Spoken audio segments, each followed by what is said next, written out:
자, 여러분 안녕하십니까? 김석입니다. 자, 또 한 주가 이렇게 시작이 됐습니다. 자, 이번 시간은 우리 지난 시간 이어서 양도의 유형 남은 내용들 가지고 출발을 해보도록 하겠습니다. 자, 우리 양도소득세 지난 시간에 시작했는데요. 우리가 소득세는 큰 흐름상으로 봤을 때는 종합과세가 되는 소득이 있고 퇴직금이나 양도소득처럼 별도로 분류과세되는 소득이 있다. 이렇게 설명을 드렸습니다. 그럼 여기서 양도의 개념이라는 것은 등기 등록에 관계없이 사실상의 우리가 유상 이전을 한 것을 말한다. 이렇게 설명을 드렸고요. 그 이전 행위를 됐을 때 우리는 양도라고 한다. 그러면 양도로 보는 경우가 있고 양도로 보지 않는 경우가 있는데 양도로 보지 않는 경우에 대해서 우리가 또 살펴보자 이거예요. 그럼 양도라는 것은 제가 뭐라고 설명을 드렸냐면 기본적인 조건, 양도의 기본적인 요건이 있죠. 기본적인 요건이라는 것은 바로 우리가 첫 번째 등기 등록에 관계없이 사실상 이전 행위를 말한다. 이렇게 말씀드렸어요. 그럼 사실상이라는 것은 등기 등록에 관계없이 이런 뜻이었었죠. 그리고 그 이전 행위에 따라서 대가를 우리가 받아야 된다. 그럼 대가를 수령하면은 이때 대가라는 것은 우리가 돈으로 받아도 대가가 되는 거고 주식으로 받아도 대가가 되는 거고 그 다음에 이제 부동산으로 받아도 우리가 대가가 된다. 이렇게 설명을 드렸었어요. 그렇죠? 이것을 우리가 양도라고 합니다. 그러면 이런 조건에 부합이 되면 되는데 그 조건에 부합이 되지 않으면 양도가 아니다. 그러면 첫 번째가 무상이전. 무상이전이라는 것은 상속이나 징여를 말했었죠. 네, 그거는 우리가 대가를 받는 것이 아니니까 양도가 아닌 거고요. 그 다음에 양도담보계약. 자, 우리 민법상의 양도담보계약이죠. 그러면 양도담보계약은 말 그대로 액센트가 담보에 붙는 겁니다. 즉 담보 제공 목적으로 소유권을 넘겨주는 거예요. 이것을 양도담보라고 하죠. 그러면 우리가 양도담보는 채권자가 있고요. 채권자가 있습니다. 자, 그리고 채무자가 있어요. 채권자하고 채무자가 있습니다. 그러면 채권자가 채무자에게 어떻게 해주는 거예요? 돈을 빌려주는 거죠. 자, 돈을 빌려주는 거고 채무자가 채권자에게 담보를 제공해 주는 거예요. 담보 제공. 자, 담보를 우리가 제공해 주는 거다. 이렇게 얘기를 했습니다. 이런 제도를 우리는 양도담보계약이라고 지칭하고 있는 것이죠. 자, 그러면 이렇게 우리가 얘기를 합니다. 그럼 겉으로 봤을 때는 소유권이 넘어가는 거지만 우리가 담보 제공 양도담보는 이제 그 양도담보 계약이 어떻게 돼 있냐면 원금과 이자를 우리가 상환하도록 돼 있고 그 다음에 이제 그 약정 기간이 지나면 다시 환원될 수 있는 약정이 돼 있습니다. 그러면 이거는 나중에 환원을 약속하고 소유권을 임시로 넘겨주는 것 뿐이죠. 이해되시겠죠? 그러니까 이거는 무늬만 양도지 형식적으로 소유권만 이전하는 거지 사실상 실제로 이전한 건 아니다 이거예요. 이해되시죠? 자, 그러니까 이거는 양도로 볼 수가 있다 없다? 없다. 이렇게 정의를 하고 있습니다. 그래서 그냥 문장상 양도담보하면 양도가 아닌데 만약에 이 채무자가 채무를 이행하지 않으면 채무를 이행하지 않으면 담보권 실행이 되는 거야. 담보권 실행. 그러면 담보권 실행이 된다는 건 뭐예요? 담보부동산을 매각해도 좋다. 이런 얘기죠. 담보권 실행이 되는 거니까 담보부동산을 매각해도 좋다. 이런 얘기예요. 그래서 여기 보시면은 만약에 변제 충당된 양도담보는 양도로 본다. 이렇게 얘기를 하고 있습니다. 네. 자, 이해되시죠? 그냥 양도담보는 담보 제공이니까 양도가 아닌데 변제 충당된 양도담보는 양도로 보자. 이런 얘기예요. 그 다음에 이제 공유물의 분할이 있습니다. 공유물. 자, 공유물. 그러면 공유물은 공동소유 물건이에요. 공동소유 물건. 그러면 공동소유 물건인데 이 공동소유물의 공유물은 우리가 지분 결합력이 약한 거냐 강한 거냐 지금 이런 얘기예요. 그럼 공유물은 지분 결합력이 얘는 약한 편입니다. 지분 결합력이 약해요. 얘는. 그래서 공유, 총유, 합유 여러분 배우셨죠? 정리 잘 해주셔야 되는데 공유, 총유, 합의 중에서 가장 지분 결합이 약합니다. 그래서 요거는 지분 결합이 약하기 때문에 분할하기 쉬워요. 그러면 이때 분할을 할 때 이거는 단순 분할이 있고 그 다음에가 지분 변경이 있습니다. 단순 분할과 지분 변경이 있다 이렇게 얘기합니다. 그러면 단순 분할했을 때는 말 그대로 지분대로 분할한 거다. 단순 분할은 지분대로 쪼갠 거다. 그러면 지분대로 분할했으니까 이거는 양도로 본다 안 본다. 양도로 보지 아니한다. 이렇게 얘기합니다. 그러면 지분 변경이 일어났다면 이건 뭘까요? 지분을 넘긴 거죠. 지분을 양도한 거예요. 그래서 이 경우에는 지분 양도가 되는 거니까 양도로 볼 수가 있다. 이렇게 얘기를 합니다. 그래서 우리가 양도로 보지 않는 경우가 있고 양도로 보는 경우가 있다. 이렇게 얘기를 한다는 것이죠. 이런 것을 공유물의 분할 이렇게 정의를 하고 있습니다. 자, 그 다음에 이제 또 한 가지 여기 보시면 이제 환지로 인한 지분 또는 지목 변경, 보류지 충당이 있는데 자, 여기 보시면 우리가 수용 개발 있죠. 수용 개발. 우리 수용 개발은 양도로 본단 말이에요. 그런데 환지 개발은 양도로 안 본다는 거예요. 이거를 이제 이해를 잘 하셔야 되는데 자, 수용은 말 그대로 우리가 수용 보상을 받는 거죠. 그럼 지주가 수용 보상을 받아서 비자발적으로 우리가 처분하는 것을 말합니다. 이것이 바로 수용이에요. 그러나 환지 방식도 일종의 개발인데 환지는 여러분들 우리 공법 시간에 뭐 공부 열심히 하고 계시니까 답하실 수 있으실 것 같아요. 그러면 환지 방식은 여러분들 말 그대로 사업 시행자가 돈이 많아서 개발하는 겁니까? 돈이 없어서 하는 겁니까? 그렇죠. 돈이 없어서 사업비가 모자라니까 야, 돈 대신 지주한테 돈 대신 땅으로 가져가라 이런 얘기잖아요. 그래서 우리가 땅 놓고 땅 먹기라고 지칭하고 있는 것입니다. 그러면 환지 처분은 말 그대로 엄밀히 말하면 얘는 교환거래예요. 교환거래. 얘는 교환거래입니다. 다만 그 교환하는 목적이 공익사업을 위해서 우리가 교환거래를 하는 거예요. 공익사업. 그러면 공익사업을 위해서 우리가 교환거래를 하는 거니까 이거는 양도로 보지 말자. 공익사업을 유지하기 위해서는 이거는 양도로 봐서는 안 된다는 거예요. 그래서 이거는 양도로 보지 말자. 이렇게 지칭하고 있습니다. 네. 이걸 양도로 보게 되면 이제 어떤 문제가 생기는 거냐. 우리가 여기 보시면 이제 교환 같은 경우에는 당사자 모두 양도로 본다. 이렇게 썼어요. 그렇죠? 그러면 당사자 모두 양도세를 내야 되는데 그럼 모두 다 양도세를 내면 이게 어떻게 되겠습니까? 그러면은 지주가 있고 사업 시행자가 있어요. 사업 시행자가 있습니다. 지주가 있고 사업 시행자가 있어요. 그러면 사업 시행자가 세금을 내야 되는 거예요. 그렇죠? 그럼 지금 사업비가 없어서 지금 이 토지 교환을 하자고 하는데 이걸 양도세를 매기면 되겠어요? 그렇죠? 그렇기 때문에 이런 경우에는 양도로 본다, 보지 않는다, 보지 말자 이렇게 얘기를 하고 있는 것입니다. 자, 그러니까 이거는 환지 개발 방식의 입법 취지를 여러분들이 좀 이해를 하셔야 돼요. 그러면 이거는 뭐 여러분들 수용과 환지를 구분할 수 있다. 그래서 결론은 똑같은 도시개발 방식이라도 수용은 양도로 보지만 환지 방식은 양도로 보지 않는다는 점. 이 점을 여러분들 명확하게 정리를 해주시면 좋겠습니다. 그 다음에가 이제 여기 보시면 이제 교환이에요. 교환. 자, 방금 저기서 교환은 당사자 모두가 양도로 본다라고 했는데 얘는 키워드가 보니까 뭐예요? 지적. 자, 우리 경계 배우셨죠? 지적법상의 경계 표시를 제대로 해야 되는데 경계선 변경을 하다 보니까 교환이 이루어진 거예요. 그러니까 이거는 양도로 보지 말자. 다만 요 교환 범주는 20%를 초과하지 말자. 이렇게 됐어요. 그러면 20%를 넘지 말자.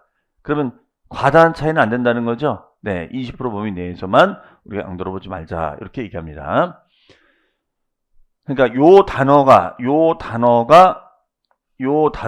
우리가 빠지면 양도로 보는데 단어가 들어가면 양도로 보지 않는다는 것이죠. 그 다음에 이제 요거는 뭐냐면 원인무효소입니다. 원인무효소. 매매 원인 무효소에 의하여 환원됐다. 그러면은 매매 원인 무효라는 게 뭘까요? 처음부터 이 매매는 없었던 걸 보겠다. 처음부터 이 매매는 없었던 걸 보겠다. 이게 바로 원인무효죠. 그래서 원인무효 소송을 통해서 소유권 환원이 되게 됐을 때는 자, 매매로 넘어갔다가 다시 소유권이 환원됐어요. 그러면 이 경우에는 뭐예요? 처음부터 이 매매는 없었던 걸로 보자. 그럼 양도로 보지 않는다는 거죠? 양도로 보지 아니한다. 이렇게 얘기가 되겠습니다. 네. 그러니까 이건 다 제가 미리 말씀드렸습니다만 이 양도의 개념은 이 공법, 민법, 뭐 심지어는 지적법이죠. 그러니까 타 법률하고 연결이 많이 돼요. 그래서 여러분들이 타 법률의 용어를 잘 알아두시면 정리하기 편해지는 그런 단원이 되겠습니다. 그 다음에 이제 확정 판결로 신탁, 계약 해지한 거죠. 자, 신탁, 계약. 신탁은 말 그대로 믿고 맡긴 거죠. 맡긴 거 찾아온 거잖아요. 확정 판결로. 그러면 애당초 맡긴 게 양도가 아니니까 해지도 양도가 아니죠. 자, 그 다음에 배우자나 직기존비소. 남편이 부인에게, 아버지가 아들에게 매매를 합니다. 그러면 국세청에서 이건 믿어줄까요? 무슨 소리야? 어떻게 이게 매매야? 이거는 증여로 추정을 하겠다. 추정하니까 증여로 추측하겠다. 볼 수 있다. 이런 얘기 되겠죠. 즉 소명기를 준다는 것이죠. 그리고 얘는 이혼에 따른 재산분할이다. 이혼에 따른 재산분할. 자, 이혼에 따른 재산분할이니까 부부의 공동재산을 나눈 거죠. 그래서 이거는 나눈 거야. 이거는 남편 명의로, 이거는 부인 명의로. 이것이 이혼 시 재산분할이 되겠죠. 해석이요. 자, 그다음에 경매된 자산을 자기가 제치겠다. 자기가 자기한테 팔 수는 없잖아요. 그러니까 이거는 양도로 본다, 안 본다? 안 본다. 이렇게 되겠습니다. 그래서 우리가 양도로 보는 경우가 있고 양도로 보지 않는 경우, 이게 둘로 나눠진다는 거 잘 기억을 해두시면 되겠습니다. 그러면 시험 문제 우리 뭐 예제를 풀어보시면 아시겠지만 보통 우리 시험 문제는 이제 이런 자료를 주고 양도로 보는 경우, 보지 않는 경우 이렇게 보통 물어봐요. 그러면 이거는 우리가 외운다고 되는 것이 아니라 제가 다 일일이 용어 설명을 드렸잖아요. 그 이유는 뭐냐면 용어적인 개념만 이해를 해두시면 요거는 그냥 맞출 수가 있습니다. 우리가 그 전에 했던 과세 대상은 뭐 외워야 되잖아요. 뭐 부동산, 권리, 주식, 파생상품, 신탁 수익권인데 요거는 외우는 것이 아니라 용어적인 이해만 하시면 되겠다. 이렇게 보시면 되겠습니다. 자, 그래서 그 338페이지 보시면 가로 2번에 양도로 보지 않는 경우 별표시 해놓으시고요. 그 다음에가 오른쪽에 보시면은 뭐 가운데 그림 하나가 있죠. 양도담보의 그림이 있어요. 그래서 채무자와 채권자의 관계, 그 그림을 참고하시면 되겠고요. 그 다음 페이지에 341페이지. 자, 요 내용이 이제 341페이지에 그 요약이 되어 있는 것을 적어 드린 겁니다. 자, 그 다음에가 그 342페이지가 보시면 문제가 있죠. 자, 요 문제 제가 요거 지울 동안 여러분들이 문제 한번 풀어보십니다. 자, 풀어보신 분들은 또 풀어보시는 거고요. 자, 그러면 지우는 동안 보도록 하겠습니다. 자, 읽어보셨죠, 여러분들? 자, 보시면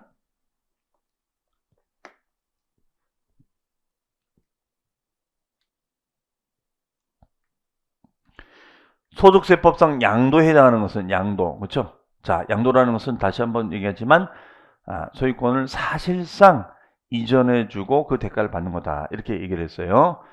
국내 자산을 가정하자. 그러면 도시개발법이나 그 밖의 법률에 따른 환지 처분, 환지 방식으로 지목이 변경된 겁니다. 그러면 환지 방식으로 지목을 바꾼 경우에는 양도로 본다, 안 본다? 안 본다. 그렇죠? 양도로 보지 아니한다. 이렇게 썼어요. 그 다음에 부담부 증여시 그 증여가액 중 채무액은 양도로 보죠. 채무액은 양도로 보고 채무액에 해당하는 부분을 제외한 부분은 우리가 증여로 봐야겠죠. 자, 채무상당 부분은 양도로 봅니다. 채무상당 부분은 양도로 보는데 채무액을 제외한 부분은 요거는 우리가 증여로 본다. 이렇게 볼 수가 있겠어요. 그래서 요 부담부 중에 중요한 조항이 있었죠. 다만 배우자 또는 직계존비속 간의 부담부 증여됐을 때는 모두 증여로 추정한다. 이렇게 되겠죠. 그 다음에 소득세법상 시행령 제151조에 따른 양도담보계약을 체결했다. 양도담보계약을 체결했어요. 그러면 양도담보계약을 체결하면 요거는 양도로 보지 않는 거예요. 요건 양도로 보지 않습니다. 그러나 체결 후 채무를 이행하지 않아서 담보권 변제 충당됐을 때 요거는 이제 우리가 양도로 봐야죠. 채무 불이행이 됐을 때는 담보권 실행이 되는 거니까 요거는 양도로 봐야겠죠. 해석이. 그 다음에 매매 원인 무효소에 의하여 원인 무효로 판시되어 소유권 환원됐습니다. 자, 원인 무효예요. 그러면 원인 무효로 판시가 됐어요. 그러면은 처음부터 이 매매는 없었던 것으로 보자 이런 얘기잖아요. 그러니까 환원됐을 때는 얘는 양도가 아닌 거죠. 자, 요거는 양도에 해당이 되고 이것도 양도가 아니고 이것도 양도가 아닙니다. 자, 그 다음에 본인 소유 자산을 경매로 인하여 본인이 죄치겠다. 그러면 자기가 자기한테 할 수는 없잖아요. 그러니까 이거는 양도가 아닌 거다. 이렇게 볼 수가 있겠죠. 따라서 양도에 해당하는 것은 바로 요 3번 질문이 되겠죠. 그렇죠? 자, 요 내용이 되겠다라고 보시면 되겠습니다. 그 다음에 제3절에 양도 및 취득 시기라고 되어 있습니다. 제3절에 양도 및 취득 시기. 제3절에 양도 및 취득 시기. 양도 및 취득 시기. 자, 요것도 별표 씌워 놓으시고. 자, 돼 있으면 확인. 그러면 얘는 이제 어떤 의미냐면요. 자, 양도 날짜도 알아야 되고, 그 다음에 취득 날짜도 알아야 돼요. 그래서 취득 날짜하고 요 양도 날짜를 우리가 알아야 된다. 이렇게 얘기를 하고 있습니다. 그러면 이것을 우리는 뭐라고 하냐면, 보유 기간이라고 하죠. 네, 이것을 우리는 보유 기간이라고 그래요. 보유 기간. 보유 기간. 자, 이렇게 합니다. 보유 기간. 그러면 보유 기간에 따라서 이 보유 기간에 따라서 뭐가 달라지느냐? 일단은 세율이 달라져요. 보유 기간에 따라서 세율이 달라집니다. 세율이. 그 다음에 보유 기간에 따라서 공제가 달라져요. 공제가. 그 다음에 보유 기간에 따라서 비과세가 달라져요. 비과세가. 네, 이 얘기예요. 세율도 달라지고 비과세도 달라지고 공제도 달라집니다. 그렇기 때문에 이 판단이 되게 중요하다 이런 얘기예요. 자, 그러면 우리가 취득 양도. 그러면 예를 들어서 뭐 이런 거 생각하시면 돼요. 첫 번째, 자, 만약에 집을 우리가 집을 지었다. 그러면 신축하는 거예요. 신축. 그럼 우리가 신축하면 신축 허가를 맡아야 되는 거 아니겠습니까? 예. 그러면 신축 허가를 맡아야죠. 허가. 자, 허가를 맡습니다. 그럼 허가가 나면은 내 이름으로 여러분들 뭐예요? 등기 나는 거죠? 네, 등기가 납니다. 당연히 신축이니까 이거는 여러분들 이전 등기일까요? 보존 등기일까요? 이제 말할 수 있다. 그렇죠. 보존 등기입니다. 자, 보존 등기를 하는 거야. 그러면 제가 몇 번 말씀드렸어요. 어떤 객관적인 날짜가 둘 이상이 있었을 때는 둘 중에 무슨 날로 간다? 빙고. 빠른 날이 된다. 이렇게 했었죠. 아, 그러니까 이 경우에는 우리가 빠른 날인 허가 날짜로 하자. 그러면 그 허가 날짜를 우리는 뭐라고 하냐면 사용 승인이라고 합니다. 사용 승인 날짜라고 해요. 사용 승인서 교부일. 근데 사용 승인이 나야 되는데 이것이 경미한 하자가 생긴 거예요. 그럼 경미한 하자가 생기면 우리가 임시로 승인을 내줍니다. 임시 사용 승인이라고 얘기합니다. 임시 사용 승인 이렇게 얘기해요. 그래서 그 날짜가 되고 자, 양도를 합니다. 양도를 해요. 그럼 양도를 하게 되면은 일단 우리가 이제 매매계약서를 쓰는 거죠. 그러면 이제 계약금 들어가고 그 다음에 이제 중도금 들어가고 그 다음에 잔금 떨어지고 이제 등기 떨어지는 거예요. 네, 이 얘기예요. 그럼 이 경우에는 잔금 날짜와 등기 날짜가 있다. 그러면 이때는 뭐예요? 둘 중에 무슨 날? 빠른 날이 되는 거죠. 빠른 날이 되는 겁니다. 그러면 이제 잔금 날짜가 되는 거예요. 그러면 이때는 요 잔금 날짜가 양도 날짜가 되는 거죠. 네. 그럼 요 잔금 날짜를 뭐라고 하냐면 요 잔금 날짜를 사실상 대금 청산일이라고 얘기를 합니다. 사실상 대금 청산일. 그러면 여기서 대금이라는 것은 잔금을 치른 날 이렇게 얘기해요. 잔금을 치른 날이다. 이렇게 얘기합니다. 그러면 이제 요 날짜가 되고요. 그다음에 요 날짜가 되는 거니까 요게 이제 보유기간을 따지는 거죠. 이해되시겠죠? 네. 이렇게 보시면 되겠어요. 그다음에 이제 두 번째입니다. 두 번째. 뭐 하는지 아시겠죠? 두 번째는 이분이 이제 재산을 갖고 계신 분이 갑자기 돌아가신 거예요. 그런 걸 우리는 상속이라고 하죠. 상속. 그러면 이제 상속이 되면은 이제 뭐 장례를 치르고 이제 사망 신고를 합니다. 그럼 사망 신고를 딱 하고 나서 하면 이제 상속이 이루어지는 거예요. 그러면 이것을 우리는 상속 개시, 상속 개시라고 하죠. 상속 개시일. 그러면 개시가 된 날 취득이 된 거야. 그렇죠? 자, 그러다가 이제 매매를 합니다. 그러면 요거는 이제 잔금 날짜가 되겠죠. 잔금. 자, 그러면 요 잔금 날짜가 되는 거니까 대금 청산일이 될 수가 있겠죠. 해석이. 자, 요 얘기예요. 요 얘기가 되겠습니다. 그러면 이제 얘는 상속 개시일 잔금 날짜가 되는 거니까 대금 청산이 된다. 이거예요. 그러면 요 날짜가 되겠죠. 해석이. 그렇죠? 그러면 이제 이 보유기한을 따지는 거가 된다. 이렇게 보시면 되겠어요. 그 다음에가 이제 세 번째는 뭐냐면, 세 번째는, 자, 징여를 받았어요, 징여. 자, 징여. 그럼 징여를 받으면, 징여 받은 날이 있겠죠? 징여 받은 날이 있어요, 징여 받은 날. 자, 그리고 이제 얘는 이제 잔금을 치릅니다. 그러면 요 날짜를 우리가 뭐라고 한다? 대금 청산일. 이렇게 얘기한다는 거죠. 그래서 요 잔금, 징여 받은 날. 그러면 이것이 이제 보유기한이 돼서 세율이나 공제나 비과세를 따진다. 이렇게 보시면 되겠습니다. 그 다음에 이제 네 번째는 뭐냐면, 네 번째는 우리가 매수해서, 자, 매수해서 매도하는 거예요. 매수해서 매도하는 겁니다. 그러면 이때는 잔금 날짜가, 매수한 날짜가 잔금 날짜가 되는 거고, 요 날짜도 잔금 날짜가 되겠죠. 이해되시겠죠? 그러면 이 날짜를 대금 청산일이라고 얘기를 합니다. 그러면 여기도 대금 청산일, 여기도 대금 청산일이 되는 거예요. 그렇죠? 자, 그러면 요렇게 추익 날짜가 있고, 요렇게 양도 날짜가 있잖아요. 그러면 얘는 바로 이제 요게 이제 이런 것이 된다라고 보시면 되겠습니다. 요게 바로 이제 우리가 보유 기간을 말한다라고 보시면 되겠죠. 이해되시겠죠? 네. 자, 그 다음에 이제 다섯 번째는 뭐냐면, 다섯 번째는 우리가 이제 요런 게 있을 수 있어요. 요 토지가 있는데, 요 토지가 1980년도에 요 땅을 산 거예요. 이제 1980년도에 이제 토지를 이제 취득을 한 거지. 근데 요 땅값이 얼마냐면 평당 뭐 한 5,000원 정도 이렇게 하는 거예요. 자, 그런데 이게 2022년도가 됐더니 얘가 평당 뭐 100만 원 된 겁니다. 요즘 뭐 땅값도 많이 올랐어요. 집값 상승 때문에 토지가 어떤 대체 효과가 생겨가지고 땅값이 많이 올라갔습니다. 그러면 이것이 이제 5,000원 주고 사가지고 우리가 100만 원에 우리가 양도가 됐다. 100만 원에 양도가 됐다. 이런 얘기예요. 그러면 5,000원 주고 사가지고 100만 원에 우리가 양도가 됐어요. 그러면 이때는 양도 차익이 생겼죠. 양도로 인한 차익이 생깁니다. 자, 요게 양도 차익. 그러면 요 양도 차익을 내면 되는데 문제는 이 경우에는 매가가 곧 차익이 된다. 이런 얘기예요. 매가가 곧 차익이 되는 겁니다. 그러면 매가가 차익이 되면은 양도세를 다 내야 된다 이거예요. 그럼 세금이 이게 눈덩이가 되는 거고, 두 번째는 뭐냐면 우리가 화폐 가치 변동이라는 것도 있잖아요. 그렇죠? 자, 그러면 화폐 가치의 변동이라는 것도 있는데 이거를 그냥 액면가 그대로 빼버리면 어떡하냐 이거예요. 따라서 화폐 가치를 좀 반영해서, 시간 가치를 반영해서 가격을 뒤로 좀 업을 시켜줘야 되는 거 아니겠습니까? 이런 얘기예요. 그러면 요 업된 시점을 85년 1월 1일로 보겠다. 이런 얘기입니다.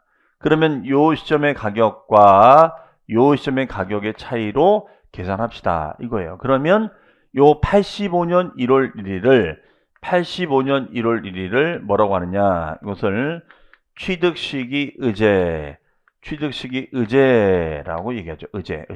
취득시로 본다 이 뜻이에요. 의제 본다 이렇게 얘기합니다. 그러면 이때는 매가가 양도차익이 되는 그런 상황이 되겠습니다. 자, 그래서 이거를 다 일일이 명명한 거야. 이런 상황일 때는 어떻게 취득 날짜하고 양도 날짜를 따지는 건지를 분석을 해서 우리가 이제 이런 거를 판단하자 이런 얘기입니다. 그러니까 의미가 있는 얘기죠. 그러면 이제 이 내용을 한번 보시면, 자, 여기 보시면 이제 대원칙이 있습니다. 우리 교재 342페이지인데요. 대원칙은 대금 청산일이다. 그럼 여기서 대금은 우리가 계약금, 중도금, 잔금 중에 어떤 걸 말한다고 그랬죠? 빙고, 잔금이었습니다. 즉 잔금을 치른 날이다. 그럼 청산이라는 것은 뭐냐면, 청산이라는 것은 이거는 말 그대로 계약상 잔금 날짜하고 사실상 잔금 날짜가 일치하지 않았을 때는 실제 잔금 날짜로 하자 이거예요. 실제 잔금 날짜로 하자. 근데 보통은 계약상 잔금 지급일에 실제 잔금을 지급하잖아요. 그렇죠? 그러니까 보통 계약상이 실제가 되는 겁니다. 그런데 그 잔금 청산일이 분명하지 않거나 대금 청산 전에 소유권 이전 등기했을 때는 이때는 둘 중에 빠른 날이니까 등기 등록 접수일이 됩니다. 네, 이렇게 우리가 정리될 수 있겠어요. 그래서 대원칙은 대금 청산일이 되는 거고 그 대금 청산 날짜가 분명하지 않거나 청산 전에 먼저 등기했을 때는 둘 중에 빠른 날이니까 뭐로 간다? 등기 접수일. 네, 이렇게 해석을 해주고 있습니다. 자, 그 다음에 이제 그 외의 내용 보겠습니다. 장기할부. 자, 장기할부 조건이요. 장기할부. 장기할부 거래입니다. 자, 장기할부라는 것은 1년 이상에 걸쳐서 할부로 나누어 거래하는 것을 장기할부 조건이라고 합니다. 몇 년에 걸쳐서? 1년입니다. 1년에 걸쳐서 우리가 할부로 나눠 거래하는 거. 그러면 이때는 우리가 물건을 인도한 날이 먼저냐 아니면 사용 수익을 누린 날이 먼저냐 등기 접수한 날이 먼저냐. 자, 이렇게 날짜를 선택할 때는 무슨 날로 간다고요? 빠른 날. 그럼 여기서 이제 유념할 점은 뭐냐면 여기서 우리가 대금 청산날이 여기는 없다는 거예요. 그렇죠? 그러니까 만약에 이 지문에 대금 청산일이 들어가면 틀린다는 겁니다. 그래서 할부금 지급일 기준이 아니라는 거예요. 그럼 보통 이 장기할부는 이제 토지 같은 경우는 이제 매매 대금이 컸을 때 한꺼번에 주기가 좀 쉽지 않거든요. 그랬을 때 고가의 상품이 됐을 때는 할부 조건으로 한다는 거죠. 할부 조건으로. 그래서 이때는 인도한 날이 먼저냐, 사용 수익일이 먼저냐, 등기 접수일이 먼저냐, 좀 무슨 날? 빠른 날이 된다. 이렇게 얘기가 되겠죠. 그렇죠? 그럼 얘는 이제 뭐가 될까요? 등 동그라미, 인 동그라미, 사 동그라미예요. 그렇죠? 등 동그라미, 인 동그라미, 사. 그럼 얘 같은 경우에는 뭐가 돼요? 얘 같은 경우는 등, 인, 사 중에 무슨 날? 빠른 날이 되겠죠. 예. 등, 인, 사 중에 빠른 날이 됩니다. 그 다음에 자가건설의 허가입니다. 자, 자가건설은 인허가를 받아야 되거든요. 그럼 그 인허가 받은 날을 사용 승인이라 하고 사용 승인 나기 전에 이제 경미한 하자가 생겼어요. 그래서 그 경미한 하자가 생겨서 가사용 승인 내주는 것을 우리가 임시사용 승인이라고 이렇게 얘기합니다. 그 다음에 이제 실제로 이제 사용 가능하거든요. 그랬을 때는 선택할 때 무슨 날로 가자? 빠른 날로 가자. 이런 얘기예요. 그럼 허가가 안 났어요. 자, 허가가 안 나면 뭐가 가면 사용 가능하게끔 해줘야겠죠. 그렇죠? 자, 그래서 요 자가건설은 인허가를 기준으로 한다라고 보시면 되겠습니다. 그 다음에 상속이나 증여를 받으면 상속 개시, 증여는 받은 날이 되겠습니다. 그 다음에 점유시효 취득. 자, 우리 민법 시간에 취득시효에서 점유시효 취득 배우셨죠? 점유시효 취득은 점유 개시가 먼저입니까? 등기가 먼저입니까? 빙고, 점유 개시가 먼저죠. 아, 그래서 얘는 점유 개시를 기준으로 합니다. 그 다음에 이제 수용이 됐어요. 수용.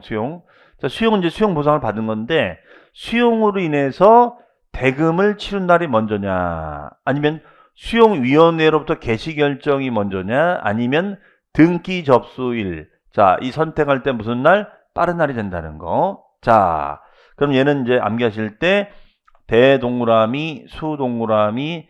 자, 요거는 이제 소유권 등기 접수일이에요. 그러면 여기다 소동그라미. 그럼 뭐가 돼요? 대수소가 되죠. 대수소. 네. 대수소가 됩니다. 대수소 중 무슨 날? 빠른 날 되고. 다만 소송 판결이 떨어졌을 때는 판결 확정일이 된다. 이렇게 보시면 되겠어요. 그 다음에 미완성 미확정이 됐을 때는 이건 뭐냐면 분양대금은 다 들어갔어. 분양대금은 다 들어갔는데 아직 준공이 안 난 거예요. 그랬을 때는 대금이 들어가면 뭐야? 완공이 돼야 되는 거죠. 그랬을 때는 완성 확정된 날이 된다가 되겠습니다.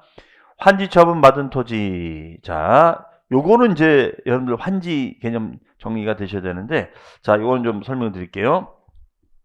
우리가 환지 처분은, 환지는 형태가 이제 이렇게 되어 있습니다. 자, 요런 환지도 있고요. 그 다음에가 요런 환지도 있고요. 그 다음에 요런 환지도 있습니다. 아시다시피. 그러면 여러분들 요거는 권리 면적이 안 바뀐 거예요. 자, 이건 바뀐 거죠. 그럼 얘는 가만지일까요? 증환지일까요? 증환지죠, 증환지.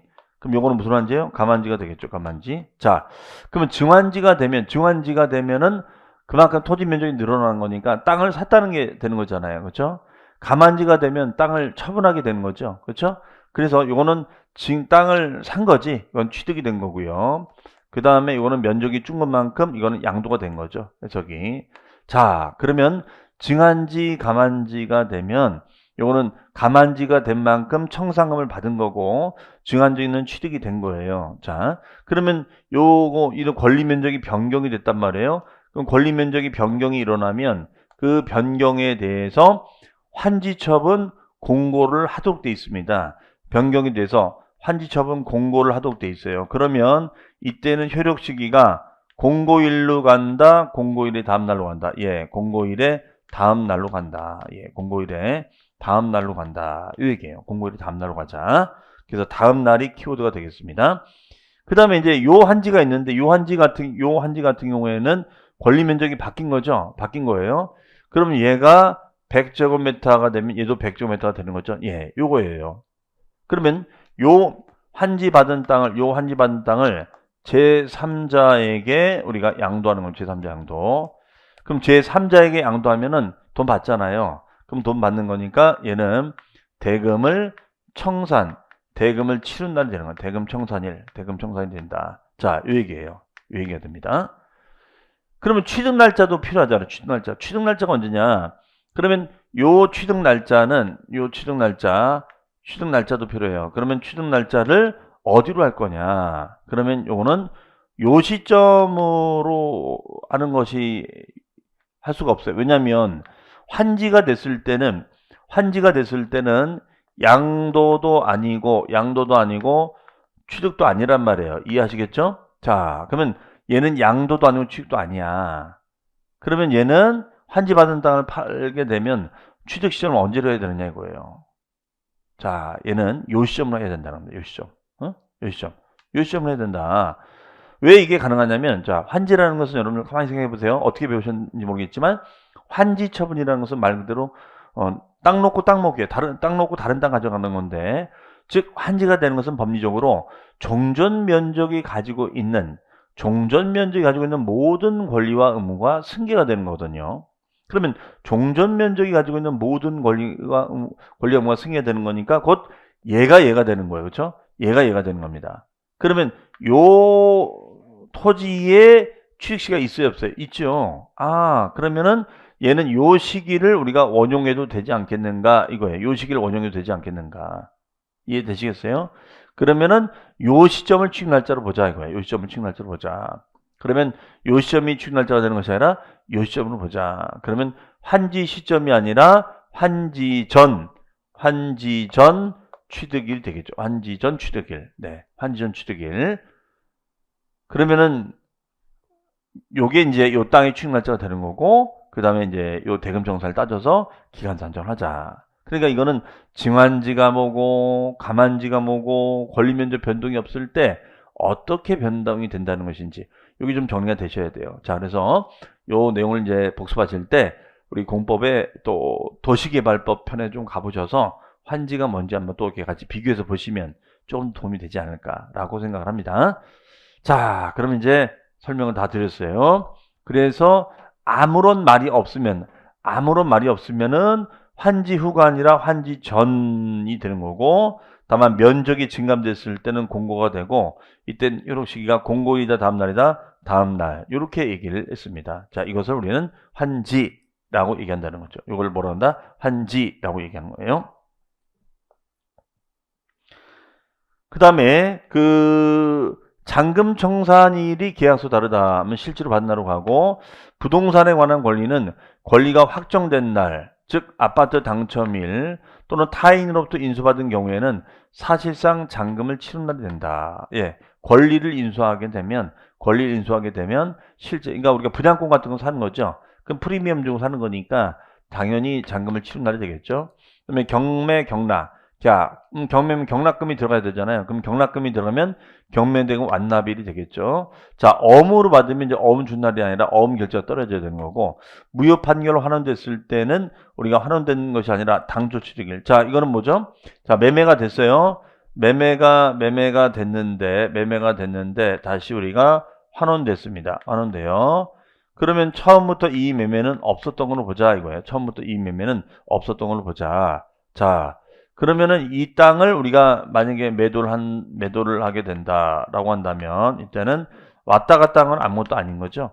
그런데 이 땅에 취득 날짜가 있잖아요. 취득 날짜가 있습니다. 그러면은 이걸 팔게 됐으면은 당초 취득일을 보자 이거예요.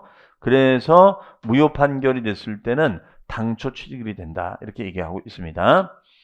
그러니까 이제 이거는 말 그대로 소유권만 왔다 갔다 하는 아무것도 아니라 이런 얘기가 되겠죠. 그 다음에 토지 건물 권리는 84년 우리가 12월 30일 이전에 취득한 자산은 85년 1월 1일에 취득한으로 보자. 자, 이게 이제 바로 이거죠. 너무나 오래전에 취득하다 보니까 요 원취득 시기가 의미하다, 이 가격이. 그러니까 취득 가격을 뒤로 좀 업을 시키자. 그 시점을 언제로 보자? 85년 1월 1일로 보자. 이해되시죠? 자, 주식은 여러분들 참고하시고요.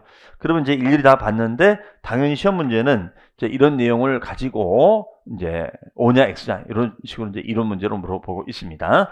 자, 그러면은 342페이지에 우리 보시면 일반적인 거래, 이게 제일 중요한 거죠. 별 표시해 놓으시고, 원칙은 대금 청산이다. 이제 대금은 잔금을 치른 날이라는 얘기 했었어요. 그 다음에 예외적으로 등기 접수일은 대금 청산 날짜를 모른다거나, 그러니까 입금이 안 되고 있다는 거죠. 아니면 청산 전에 먼저 등기가 됐을 때. 그 다음에 장기할부 거래는 우리가 소유권 등기 접수일, 인도일, 사용수익일 중 빠른 날이 되겠습니다. 그 다음에 자가건설은 이제 허가를 받은 날을 기준으로 한다라고 했었어요. 그 다음에 상속증여는 이제 상속받은 날, 증여받은 날. 자, 시효취득, 수용 다 말씀을 드렸습니다. 자, 그 다음 페이지에 가보시면 7번 별표지.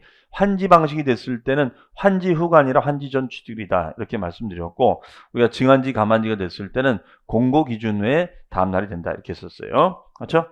그 다음에 이제 특정 주식, 기타 취득식이 넘어가도록 하겠습니다. 그 다음에 쭉 따라 내려오시면은 취득식 의제 동그라미 1번이죠. 동그라미 1번의 별표시. 자, 너무나 오래전에 취득한 자산은 시기를 85년 1월 1일로 보자. 이렇게 말씀을 드렸습니다. 자, 그러면 그 오른쪽에 예제에 보시면 소득세법상 과세대상 자산의 양도 또는 취득 시기로 틀린 것은 1번입니다. 도시개발법에 따라 교부받은 토지 면적이 환지 처분에 의한 권리 면적보다 증가 또는 감소됐다. 자, 증가는 이제 증환지가 되는 거고 감소는 감환지가 되는 거예요. 그러면 증환지, 감환지가 됐을 때는 환지 처분 공고가 있은 날이 돼야 되는데 이때는 공고 기준으로 가는 것이 아니라 효력 시기는 공고 기준이 아니라 공고가 있은 날의 다음 날이다. 이렇게 얘기할 수가 있겠죠. 정답은 1번이 되겠고요. 2번 기획재정부리 정하는 장기할부 조건. 자, 장기할부 조건 거래일 때는 등기 접수일, 인도일, 사용수익일 중 빠른 날. 등인사 중에 빠른 날이 되겠습니다. 그 다음에 3번 건축 허가를 받지 않고 자가건설했습니다. 자, 허가를 받으면 허가가 이제 사용승인이 되는 거고 허가를 받지 않았으면 이제 사용은 가능하잖아요. 그렇죠? 그 다음에 민법에 따라 소유권이 취득했을 때 점유개시. 자, 그 4번은 이제 점유시효취득입니다. 점유시효취득은 점유개시가 먼저다, 등기 먼저다. 점유개시가 먼저예요. 그렇죠? 그 다음에가 대금 청산일이 분명하면 그날이 되고 그 날짜가 분명하지 않으면 등기 기준으로 할 수밖에 없다. 그래서 등기 등록 접수일 이렇게 보시면 되겠어요. 정답은 1번이 되겠습니다. 자, 이렇게 해서 우리가 양도 및 취득 시기에 대해서 우리가 살펴봤습니다. 그래서 취득 날짜도 알고 양도 날짜도 알아서 그 보유기간을 따지고 그 보유기간에 따라서 저걸 판단하자. 이렇게 얘기가 되겠습니다. 자, 그러면 일단 여기까지 하고요.